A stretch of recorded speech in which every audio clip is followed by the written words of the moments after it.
Bismillahirrahmanirrahim. Setelah kita tadi sama-sama mendoakan kepada almarhum dan almarhumah, orang tua kita masing-masing, dan juga dilanjutkan dengan pembahasan ilmu tajwid. Nah, sekarang kita memasuki sesi yang ketiga, yaitu pembahasan tentang masalah ilmu tentang hukum-hukum baca alhamdulillah. Kemarin kita membahas tentang masalah bismillah sudah selesai.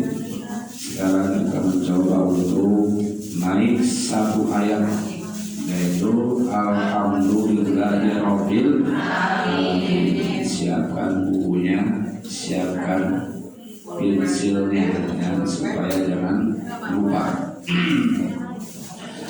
Nah, jadi bismillahirrahmanirrahim.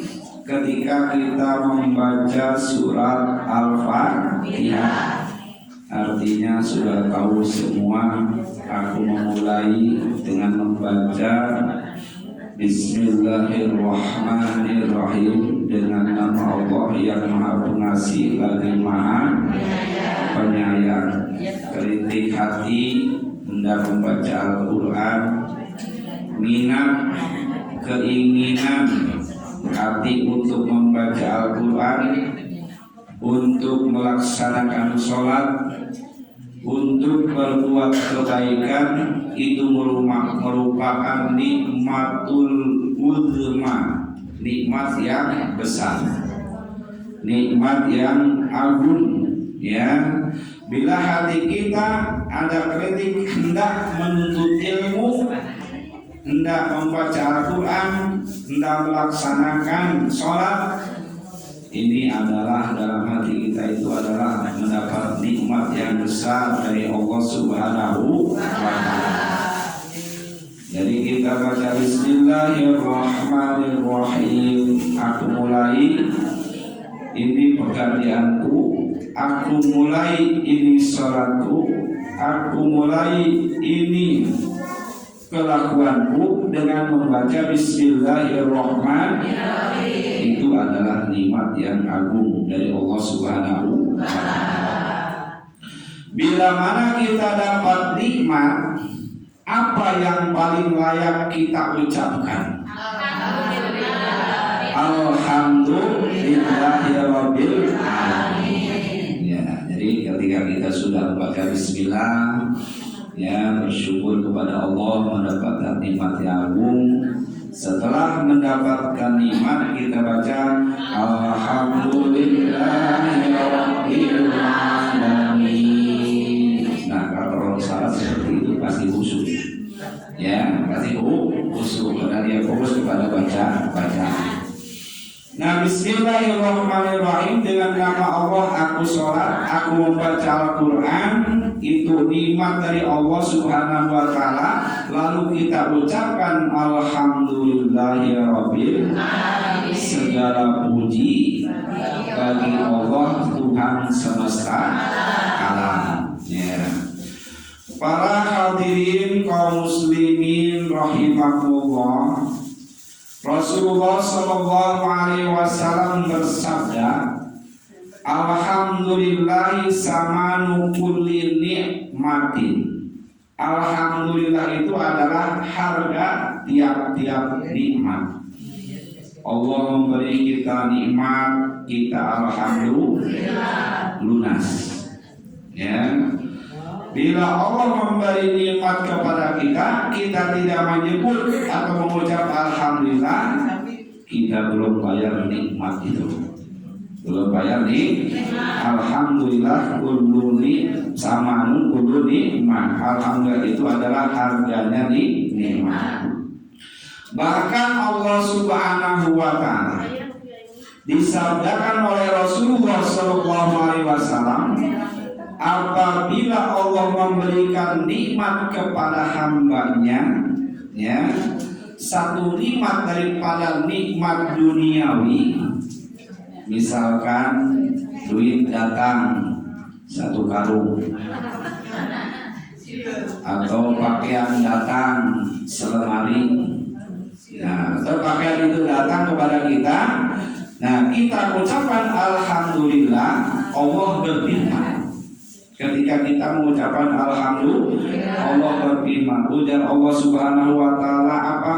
Nah, itu lihat hamba-hambaku, aku berikan nikmat kepadanya, aku berikan nikmat dunia yang tidak ada artinya, tapi dibalas dengan ucapan yang sangat besar, yang sangat agung, yang abadi sampai akhirat nanti.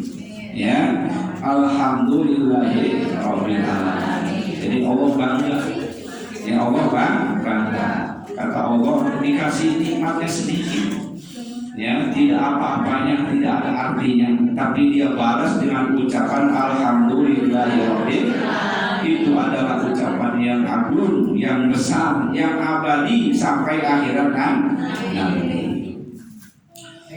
Rasulullah SAW bersabda lagi, alhamdulillahi amanun linikmati min zawaliha.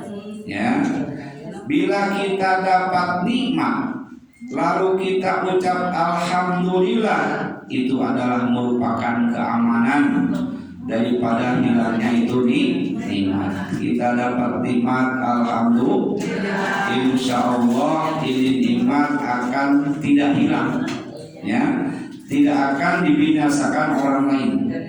Alhamdulillah amanun lin nikmati min zawaliha. Jadi alhamdulillah itu keamanan daripada hilangnya nikmat. Jadi bisa diartikan kalau harta kita ketika mendapatkannya mengucapkan alhamdulillah, insya Allah tidak akan pernah hilang.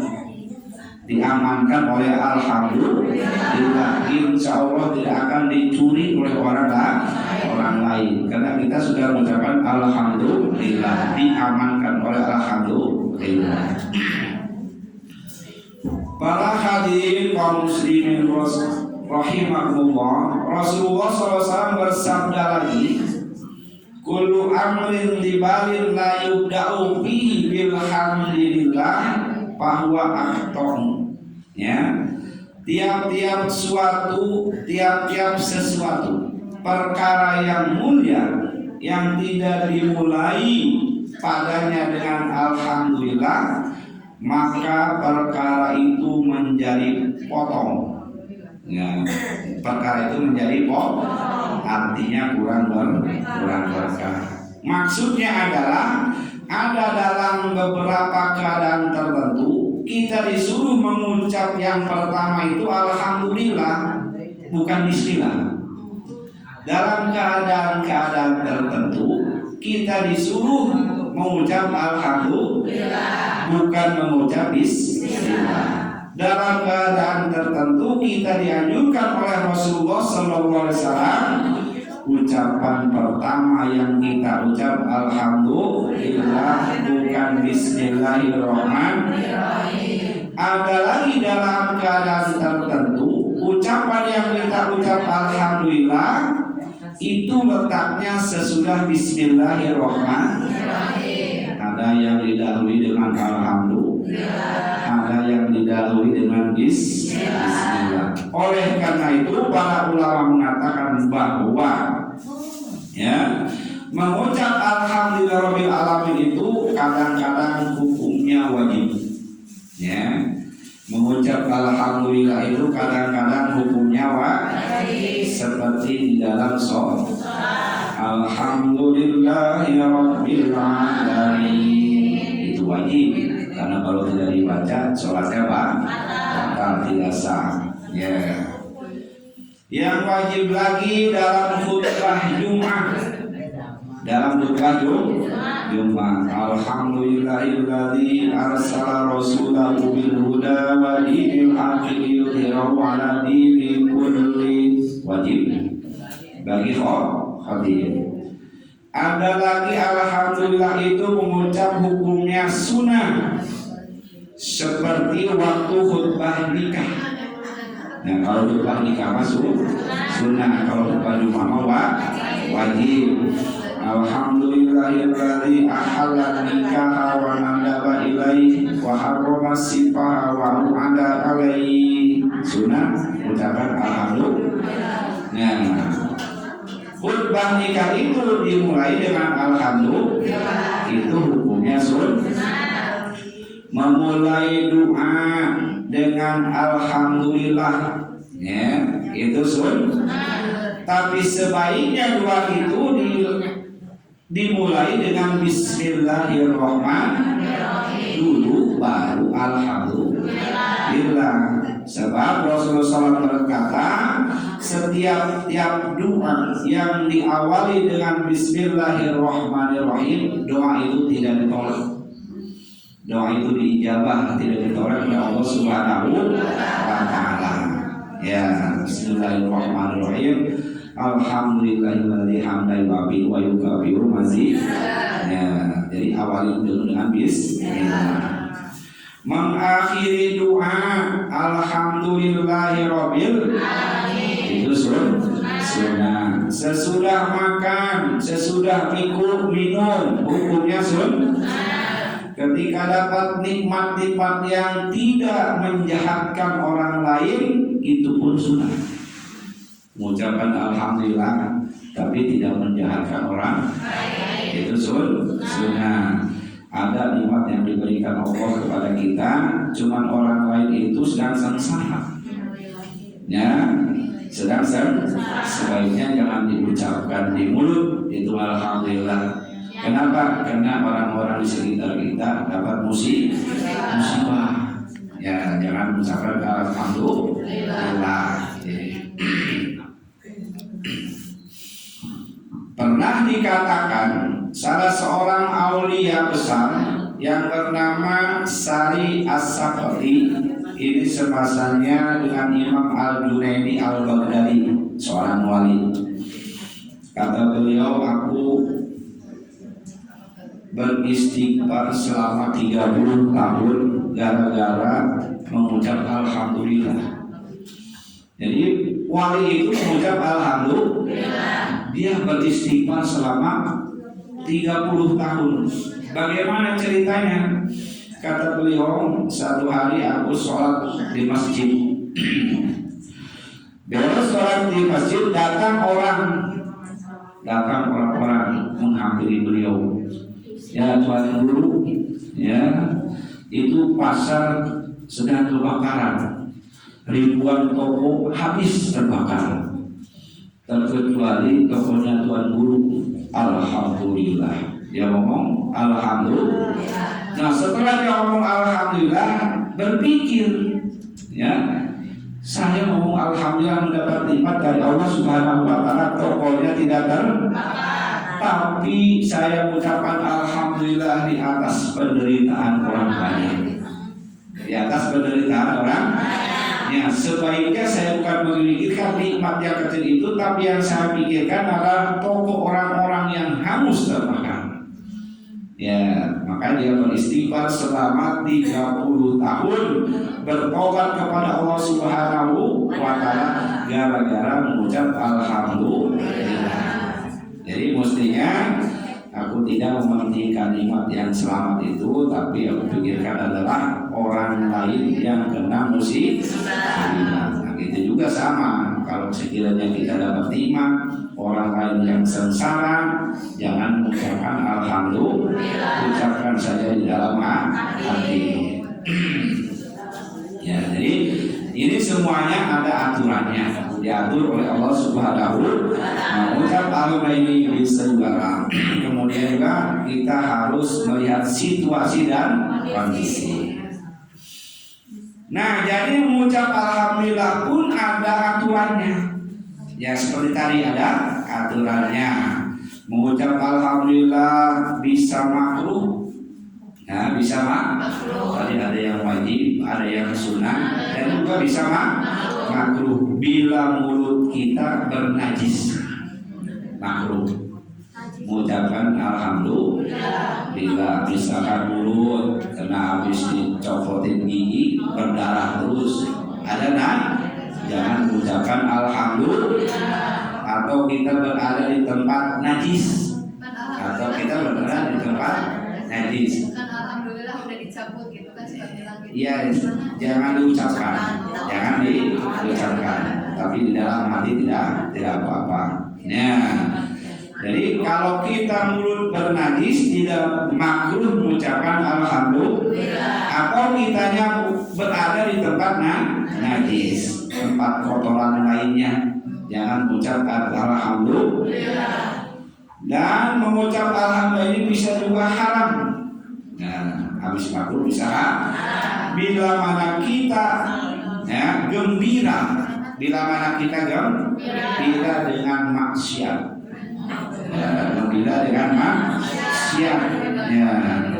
Orang menang judi, alhamdulillahirabbil bukan pahala tapi menambah dosa. Judinya dosa, baca alhamdulillahnya dosa, karena kita sedang maksiat. Jangan mengucapkan alhamdulillah. Atau ada seorang maling dikejar oleh massa, kemudian dia ngumpet, tidak ketemu oleh massanya lewat, alhamdulillah. Nah, itu juga haram. Nah, ini ucapan alhamdulillah bukan mendapatkan pahala, tapi justru menambah dosa kepada yang mengucapkannya. Nah, para hadirin kaum muslimin rahimakumullah, alhamdulillahirabbil alamin itu kadang-kadang dalam beberapa keadaan alhamdulillah ujungnya diganti. Diganti bukan Rabbil alamin tadi, tapi disesuaikan dengan keadaan tertentu. Jadi alhamdulillah Rabbil alamin, Rabbil alaminnya diganti. Jadi sesuai dengan keadaan tertentu. Seperti Rasulullah SAW mengajarkan, kalau kita bangun tidur, apa yang kita baca? Bukan alhamdulillahirabbil alamin, tapi alhamdulillahilladzi ahyana ba'da ma amatana wa ilaihi nusyur. Jadi orang itu mengetahui hati kita itu apakah kontak dengan Allah Subhanahu wa taala. Apakah kontak dengan Allah Subhanahu wa taala? Apakah hati kita ini selalu berada dalam kasih sayang Allah? Mengetahuinya salah satunya adalah orang itu bila bangun tidur mengucap alhamdulillahilladzi ahyana ba'da ma amatana wa ilaihi nusyur. Artinya apa? Orang itu begitu bangun tidur, tidak ada pikiran lain kecuali memuji Allah Subhanahu. Itu menunjukkan bahwa hati orang itu hidup sebenarnya. Bahwa hati orang itu hidup. Kalau orang yang hatinya hidup, insya Allah dekat dengan Allah Subhanahu wa taala. Beda lagi orang-orang yang memikirkan dunia. Begitu dia bangun, bukan alhamdulillah yang dia ucapkan, tapi HP-nya yang dicari. Jadi mengucap dulu alhamdulillahilladzi ahyana ba'da ma amatana wa ilaihi nusyur. Kalau hati kita hidup, terhubung dengan Allah Subhanahu wa taala, mesti kita ucapkan alhamdulillahilladzi ahyana ba'da ma amatana wa ilaihi nusyur. Insyaallah kita kontak dengan Allah Subhanahu wa taala. Insyaallah kita bakal dilindungi oleh Allah Subhanahu wa taala. Para hadirin kaum muslimin rahimahullah, kita keluar dari WC, atau keluar dari jamban. Apa yang diucapkan? Alhamdulillahilladzi azhaba 'anil adha wa'afa. Jadi alhamdulillah dulu diawali Alhamdulillahilladzi 'anil adha wa'afa. fani. Ya, jangan alhamdulillah rabbil alamin. Kalau keluar dari WC, rabbil alamin tinggal diganti. Alladzi adhaba 'anil adza wa sudah makan. Alhamdulillah sekurang-kurangnya alhamdulillah. Ada yang lebih baik lagi, ada alhamdulilladzi at'amani ada wa razaqani min ghairi haulin wala quwwah. Ujar Rasulullah SAW mengatakan yang artinya siapa yang makan sesudah makan dia mengucap alhamdulillahilladzi at'amani hadza wa razaqani min ghairi haulin wala quwwatin, Allah ridho daripadanya, Allah mengampuni dosa-dosanya. Ya, mana perut kenyang dosa diampuni oleh Allah Subhanahu wa ta'ala. Kalau sudah makan membaca alhamdulilladzi at'amani warzaqani min ghairi haulin wala quwwatin, bacanya wala quwwat. So tulis alhamdulillahilladzi at'amani hadza wa razaqani min ghairi haulin wala quwwah. Min ghairi haulin wala quwwah. Itu doa sesudah makan. Orang memakai pakaian, memakai alhamdulilladzi kasani hadza sauba min ghairi haulin wala quwwatin. Sama tinggalkan alladzi kasani hadza sauba min ghairi haulin wala quwwatin. Nah, diampuni dosanya oleh Allah Subhanahu wa ta'ala. Jadi banyak cara untuk melebur dosa. Ya, banyak cara untuk melebur dosa. Tidak melulu beristighfar, tidak melulu baca sholawat. Kita melakukan amal perbuatan yang baik, ya, sesuai yang diajarkan Rasulullah SAW. Itu pun adalah salah satu untuk menghapus dosa. Ya, atau sesudah bersih. Apa yang ucapkan alhamdulillah itu minimal. Ya, ada lagi yang lebih baik alhamdulillahirabbil alamin. Ada lagi yang lebih baik alhamdulillah ala kulli halin. Ada lagi yang lebih baik alhamdulillahirabbil alamin ala kulli halin. Ada lagi yang terbaik. Ya, tulis alhamdulillahi hamdan thayyiban katsiran mubarakan fihi mubarakan qawlihi kama yuhibbu rabbuna wa yarda. Kalau kita bersih membaca itu, malaikat berebut mencatat amal kita. Ya, berebut mencatat amal kebaikan kita. Tulis alhamdulillahi hamdan thayyiban katsiran mubarakan fihi mubarakan qalbihi kama yuhibbu rabbuna wa yarda.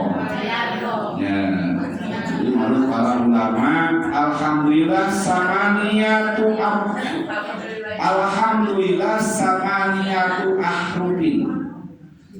Alhamdulillah itu ada 8 huruf.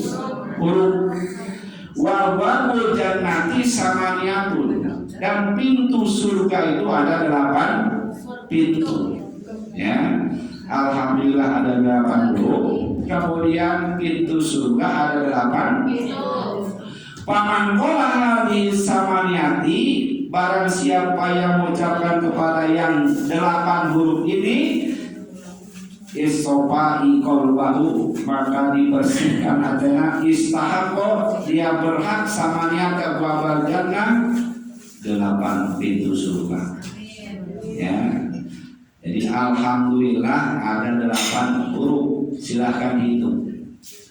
Pintu surga ada 8 pintu. Barang siapa yang hatinya bersih mengucapkan alhamdulillah itu, maka dia berhak mendapatkan 8 pintu pintu surga dari Allah Subhanahu wa Ta'ala. Ya, amin ya Allah ya Rabbal alamin. Ya, misalkan kita habis makan mengucapkan alhamdulillahirabbil alamin. Habis makan kita merenung, ya kita merenung. Alhamdulillah dikasih rezeki bisa makan. Setelah kita makan, ya ini mengunyah itu adalah nikmat dari Allah Subhanahu wa Ta'ala. Masuk ke dalam tenggorokan, nikmat dari Allah. Setelah itu masuk ke dalam akibat makan jadi tenaga, akibat punya tenaga jadi bisa sholat. Itu nikmat dari Allah Subhanahu wa Ta'ala. Alhamdulillahirabbil alamin. Maka dia berhak mendapatkan 8 pintu surga dari Allah Subhanahu wa Ta'ala. Ya, jadi banyak untuk melebur dosa, amal-amal kita setiap hari yang dianggap sepele, dianggap remeh, tidak dikerjakan, padahal itu adalah ladang pahala, bahkan bisa melebur dosa. Dan mudah-mudahan dengan penjelasan ini kita bisa merubah sedikit demi sedikit akhlak Rasulullah Sallallahu Alaihi Wasallam sehingga kita bisa mengamalkannya. Amin ya Allah ya Rabbal alamin. Sallallahu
Wassalamualaikum warahmatullahi wabarakatuh.